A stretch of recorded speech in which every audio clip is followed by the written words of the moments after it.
Hello, Money Queens and listeners. Welcome to Women Behind the Millions. Let's meet the women behind the millionaires, the women supporting, guiding, celebrating women with their wealth. You will hear from women millionaires, how they got there, what they wish they had known, what got them to be a millionaire, the emotional side, the spiritual side, the practical side of wealth. You'll also get to meet the women behind the scenes helping make it happen. Let's dive into Women Behind the Millions. I am Jessica Weaver, your host, best-selling author of 3 books, wealth advisor, and founder of the Women's Wealth Boutique. Let's start meeting the women.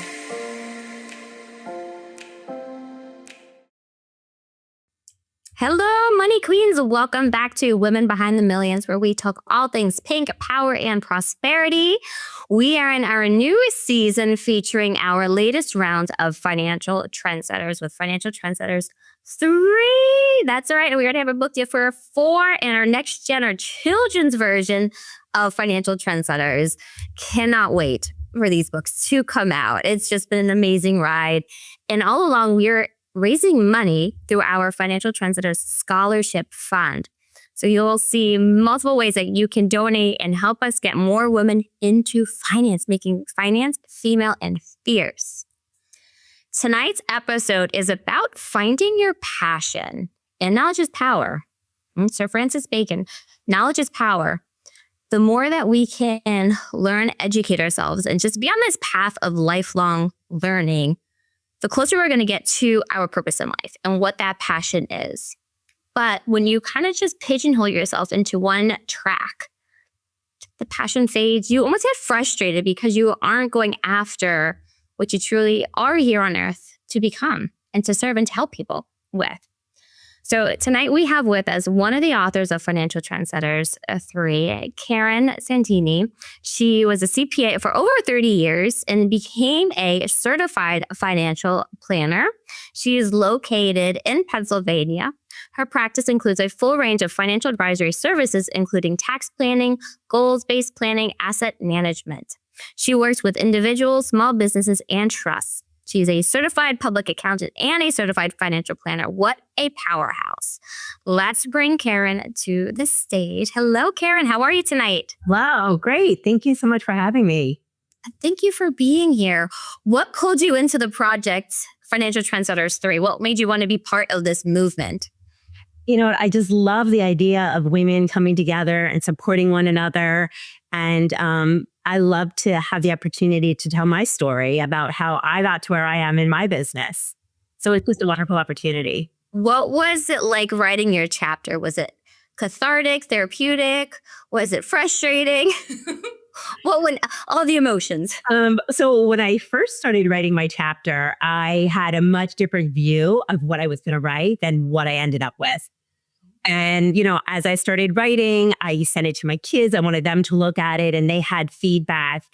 And then I quickly realized that I kind of really needed to dig deep to tell my story. And so I did that. And I don't think that if I had maybe been invited to join this group of amazing women, even a couple of years ago, I would have been able to tell the story that I did today. Ooh, that gives me goosebumps. Yeah, it was really, honestly, writing the chapter at times was really emotional. And, but it was great. And I love the way it turned out. And I think that obviously even people that know me and know my family will potentially read my story and be like, what? We didn't know any of that about. Yeah. So that's how I was. And some of the women I've known for years, I didn't know this about you. And that's why I love the storytelling and publishing women's stories and getting them out there, because it just deepens that relationship so much. And for people to be able to see behind the scenes of what it took to get Karen to this point in her life, even though your story's not over, still going, still rising and expanding. Absolutely. You start your chapter with this epic, iconic scene at an event. Yeah, where it just reiterated why you are about feminine empowerment and finances. Can you take us back to that moment and where it all kind of clicked for you? Like this? Yeah. So I was at an event. I think it was just last fall, I believe. And, you know, as a woman in finance, we go to these events and, you know, ultimately you're sitting in the room counting the number of people there and the number of women. And it's just, usually there's just a couple of us. So I started talking to this gentleman and somehow got onto the Financial Empowerment for Women class that I teach. And he just couldn't believe that I would teach a class that was geared towards women and that no men were invited. It was just, a space for women to open up and for them to learn. And, he just looked at me and he was like, why would you do that? And I was like, what do you mean? Why would I do that? It's because I want to be able to empower and help other women to get confidence when they're, talking to their advisors or their spouses. And he just couldn't understand why I would ever want to limit myself to only talking to women within that space. And I shook my head. And honestly, there were other women, another woman that's part of this book that was also at that event and had the lovely opportunity to talk to this gentleman. So he was interesting.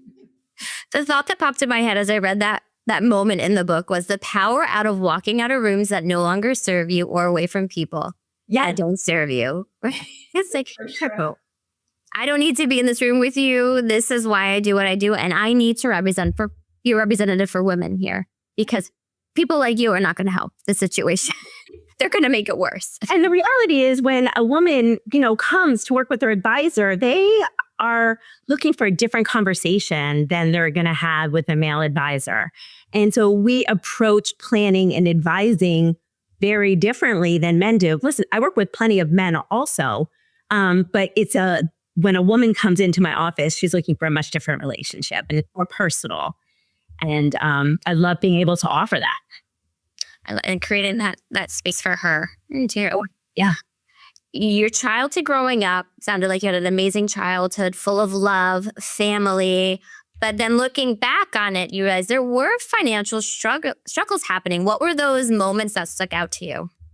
Well, I noted the one in the book about my mom freezing her credit cards in a block of ice in the freezer so she wouldn't use them. And my mother was very, very generous. But my parents just did not, have the ability to work with an advisor. And I remember at one point, and I was much older at the time, my father said, my brothers and I, everybody was out of college. He goes, now we're going to save for retirement. And even at the time I was young, I was in my early 20s. I was like, what now? Well, you should have been doing this for the last 20 years or 30 years or whatever. And that was like a huge moment for me to realize that my parents didn't have a plan in place. And so I love to be able to use my platform to help people get their plan, find out what does success mean to them, and let's put together a plan so that you can get there.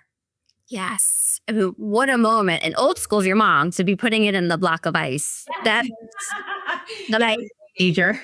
Yeah, very old school. It also made you want to start earning your own money very early on. At age 14, you became a Mary Kate salesman. What? How did that transpire? What was it like? And also, I would love to hear, what's that feeling at that age to have your own money? Yeah. I mean, so at that age, like you're going, in middle school or whatever, and you want makeup and the latest clothes and all that fun stuff.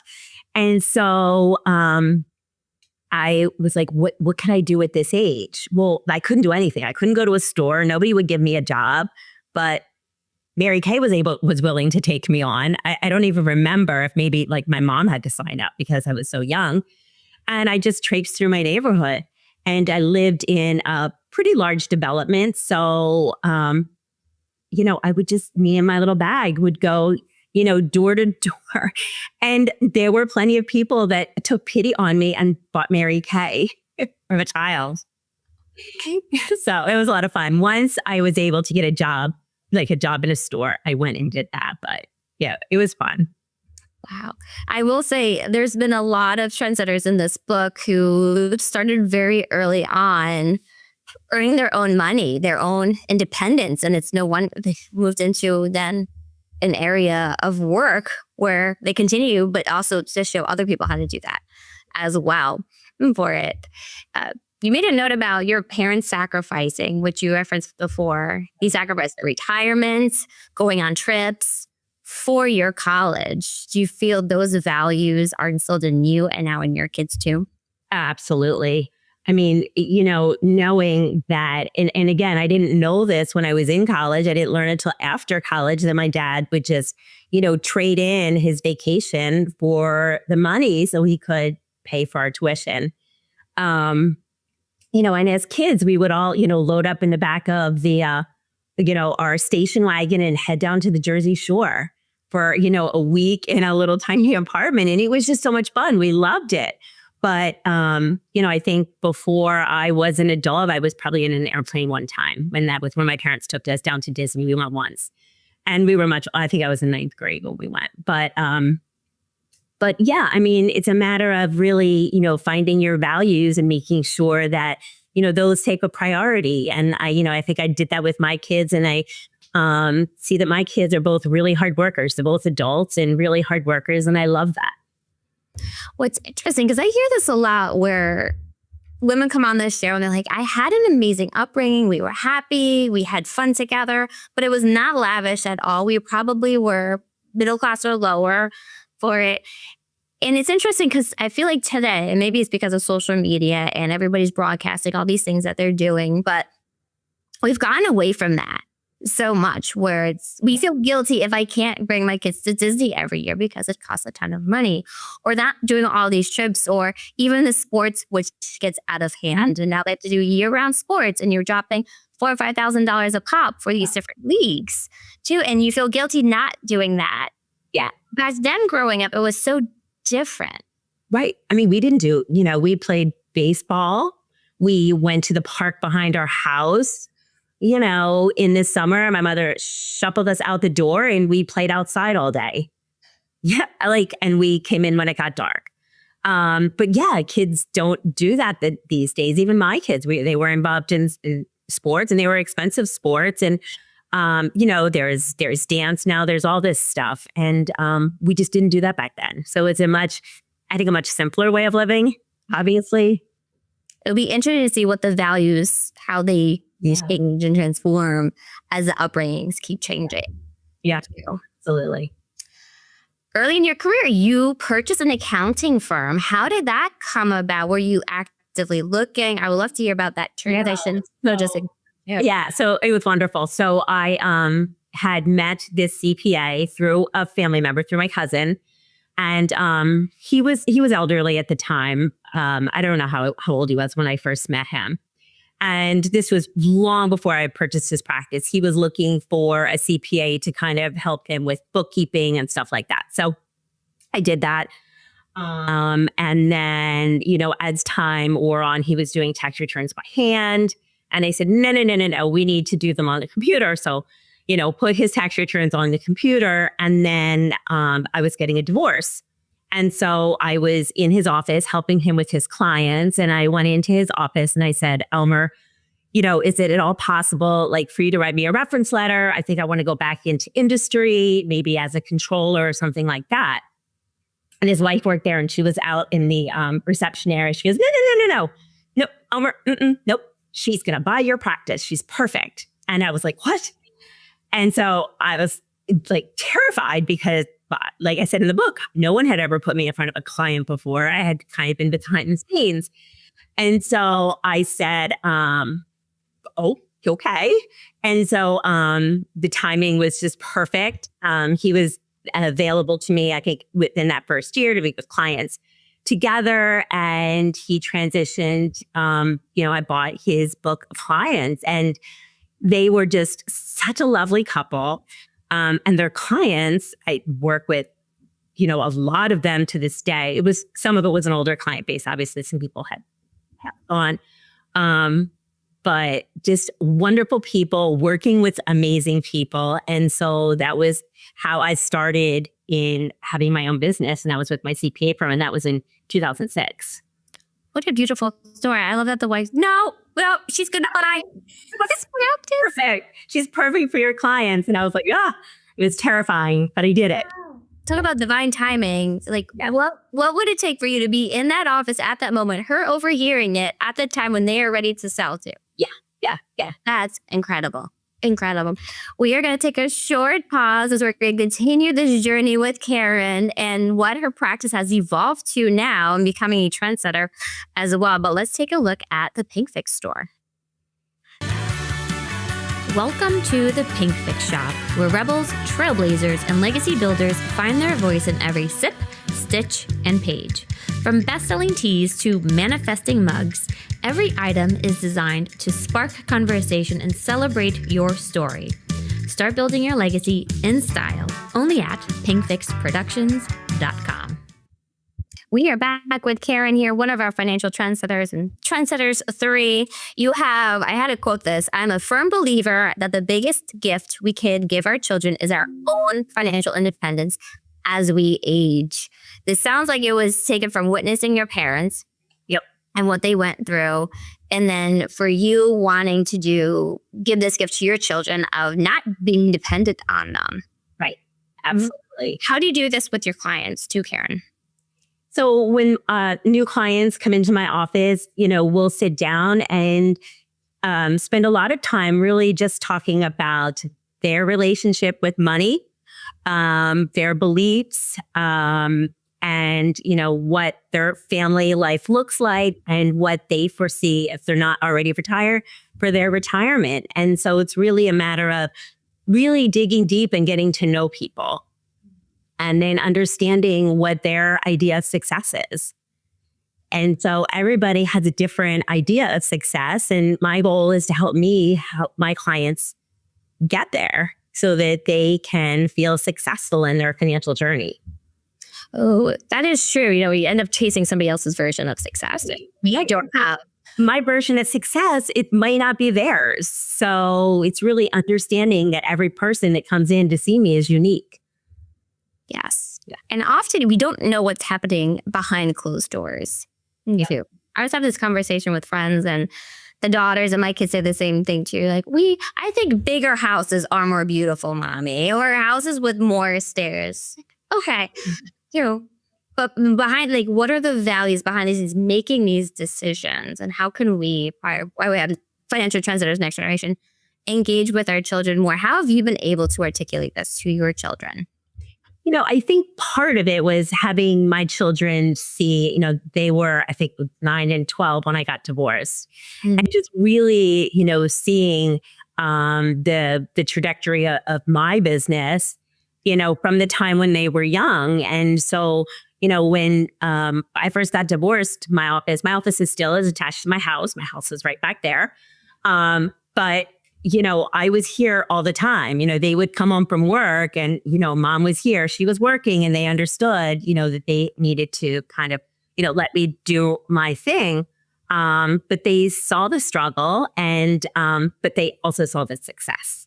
And that's the important thing. And they saw me working hard, and they saw me working long hours to be here for not only my clients and my business, but also for them.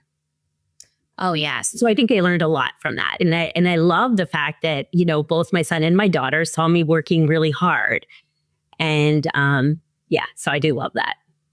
And that's beautiful for them to see both sides of it. That hard work, the smart work ends up flourishing. Yeah, at the end, we get to reap the benefits. And it's a cycle then too, right? We keep it going as well. When did you, Karen, add the financial services to the accounting firm? So I added the financial services in, 2015. So just about 11 years ago. I was at a continuing education class for my and met someone there who was an advisor and a CPA. And he said to me, you should add in financial advisory. So all I needed was that door to be cracked. And I'm like, great. So started studying for my securities licenses right away. And then I finished all of my licenses probably a couple months later. And so then it added in advisory services. And it was slow in the beginning. Obviously, it takes time to grow that side of your business. But I was incredibly lucky because I already had a practice. I already had my accounting practice and I was already earning a living. And So I wasn't kind of thrown to the wolves like a lot of new advisors are when they start out with nothing. I already had a practice. So I was very lucky in that. That's great. And what a beautiful merge of the two businesses. I Holistic. love what I do. And I say in the chapter that even before I added on advisory services, I had lots of clients that would call me on a regular basis to want to talk about their goals and planning and the markets and their fears. And so I kind of, understood potentially what that was going to look like. But it was great to be able to really add those services on. Yes. It's such an organic, natural evolution of your practice. For one more quote from your chapter that I thought was really powerful. I know that the legacy I leave behind someday will not only be for my children, but also hopefully include those whom I'm able to help educate, empower, and support over the course of my career in both finance and accounting, which I think just beautifully sums up the work that you do, especially honing in on women. Okay, we have one more question for you as we wrap up our time together. Are you ready for it? I think so. Go ahead. What makes you a woman behind the millions? What makes you a woman behind the millions? Oh, I love that. This is a tough one.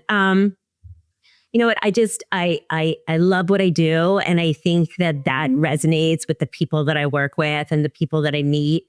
And just my passion for being able to empower others and help others. I teach my financial empowerment for women class, and I just love, going in and seeing these women who just want to learn, who want to feel comfortable talking to their advisors, or their husbands or their boyfriends or whatever with their neighbors about finance. There's, can be this huge wealth transfer. And the fact that I can be there to, help and empower others is just amazing to me. And I love it. That is huge. Huge. Now, Karen, what are you looking forward to now that Trendsetters is coming out? Yeah. What are you looking forward to with the book being out there? You know what? I am so excited to share it with, not only family and friends and clients, but just new people that I meet. When I teach my class this spring, I'm going to bring a copy for everybody. And it's just like, I love having the opportunity to share that story.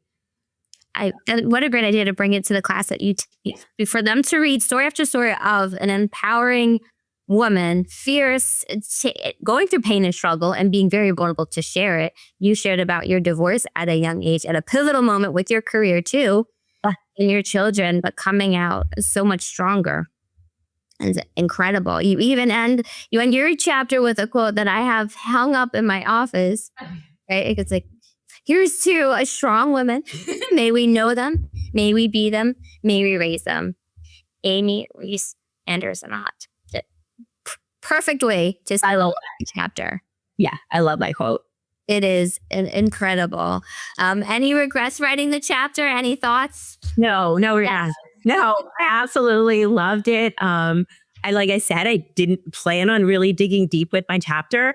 I kind of went surface level to start. And then the editor, Hillary, was amazing. And she said, I don't understand this. And I was like, oh gosh, all right. And so then I realized that I really had to dig deep and tell the story that I didn't really plan on telling. So I'm glad I did. And I'm glad I had the courage to do it at this time. So it was great.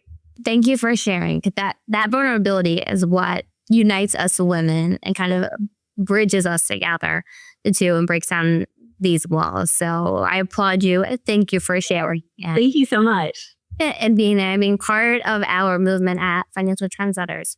Just incredible. Can't wait for this book for everybody who's watching, viewing it. You can go on Amazon, grab your copy of Financial Trendsetters 3. And Karen, where do you see yourself in the next few years? Oh, goodness. So my practice continues to grow. It continues to evolve. And I love how it is evolving. I mean, the vast majority of my practice right now is in the financial advisory and financial planning space. And I just love doing that work. And so I do see that it continues to evolve more towards the advisory and the planning space. So I love that. What would you tell the Karen of 20 years ago? Oh, goodness. Always kind of gets me choked up. Yeah. I mean, Who that woman was. 20 years ago, I would say take risks, but I did. So I'm not sure what I would tell her, because all the things that I really never thought that I would do, as far as taking risks or going outside of my comfort zone, I did. So Maybe just that reassurance, it will be worth it. you know what? It'll be okay. And like I said in my chapter, the first 7 years or so that I had my practice were terrifying. I was like, oh my goodness, is everyone going to leave me today? Am I going to have no practice tomorrow? And then, you realize that, okay, not only am I doing a good job, but my practice is growing. So maybe what I would tell her is, don't have that fear. Just, because it was, those first couple of years were terrifying. Yes, sure. Well, thank you for sharing that, because, as we go through the entrepreneurship, business ownership mentality, it's like 8 o'clock, I'm going strong. 9 o'clock, I'm questioning everything. By 10 o'clock, I'm melting down. 11 o'clock, I got my second win. It is terrifying at times. It is. True. So much for sharing that. Thank you, Karen, for being on Women Behind the Millions, being part of Financial Trendsetters here. You could scan the QR code. Play around with it here. So you can get all the latest news on Trendsetters. Our Times for a Billboard coming in May. May 16th, we'll be in the city celebrating with everybody too. And stay tuned, because next week we have another trendsetter that we will be interviewing here on Women Behind the Millions. Thanks for tuning in, ladies. Thank you so much. Hey, money queens, looking to get your wealth to that next level, 7, 8, 9 figures? Follow us on Instagram at PinkFixMyMoney and at Women's Wealth Boutique for more millionaire money tips.